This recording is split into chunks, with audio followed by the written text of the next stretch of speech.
తెలంగాణ రాష్ట్ర ముఖ్యమంత్రి Revanth Reddy sir TRS party మాజీ ముఖ్యమంత్రి కల్వకుంట్ల చంద్రశేఖర్ రావు సార్ మీద మాటల యుద్ధం చేసిందని చెప్పాలులా.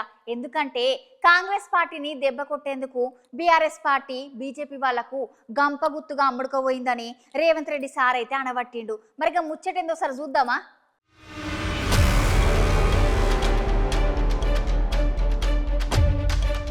మన తెలంగాణ రాష్ట్ర ముఖ్యమంత్రి రేవంత్ రెడ్డి సార్ ఇవాళ ఢిల్లీలో విలేకరుల సమావేశం పెట్టిండోళ్ళ. ఆ విలేకరుల సమావేశంలో సార్ అయితే కేసీఆర్ మీద ఫుల్ మండిపడ్డాడు. అయితేనంటే కేసీఆర్ ప్రజలు ఎన్నుకున్న కాంగ్రెస్ పార్టీని కూలగొట్టాలనే ఆలోచన కేసీఆర్ది.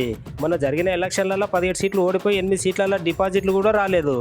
ఇంకెక్కడుంది బీఆర్ఎస్ పార్టీ? కేసీఆర్ చక్కగా ఉంటే ఇవాళ గట్ల జరిగేదా? కేవలం కాంగ్రెస్ వాళ్ళని దెబ్బ కొట్టేటందుకే ఇవాళ కేసీఆర్ గంపగుత్తగా బీజేపీ వాళ్ళకి అమ్ముడు పోయిండు. ఈ తెలంగాణ రాష్ట్రంలో ఎక్కడ కూడా బీఆర్ఎస్ పార్టీ అనేది 2వ స్థానంలో కూడా రాలేదు. ఒక్కొక్క దగ్గర 4వ స్థానానికి పడిపోయినా కేసీఆర్కి మాత్రం సిగ్గు లేదు.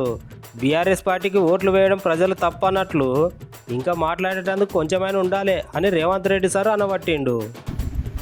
ప్రజలు ఎన్నుకున్న ప్రభుత్వాన్ని పడగొట్టాలన్న భావదారిద్ర్యం కేసీఆర్కు రావడమే కేసీఆర్ యొక్క భావదారిద్ర్యము. 17 సీట్లు ఓడిపోయి 8 సీట్లలో డిపాజిట్లు పోయి 14 సీట్లలో 3rd ప్లేస్ వచ్చినాక కూడా కేసీఆర్కు కనిపింపు కలగలేదు. ప్రజలు తప్పు అన్నట్టుగా మాట్లాడుతున్న వాళ్ళ ఓట్లు వేసుకోవడం. శాసనసభ ఎన్నికలలో 37.5% ఓట్లు వచ్చిన బీఆర్ఎస్ పార్లమెంట్ ఎన్నికలకు వచ్చే వరకల్లా 16% ఓట్లు పడిపోయింది.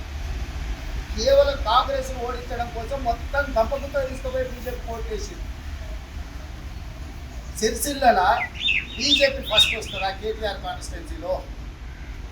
సిద్దిపేటలో బీజేపీ బీఆర్ఎస్కు సమానంగా ఓట్లు వస్తాయా కాంగ్రెస్ దెబ్బతీయడానికి?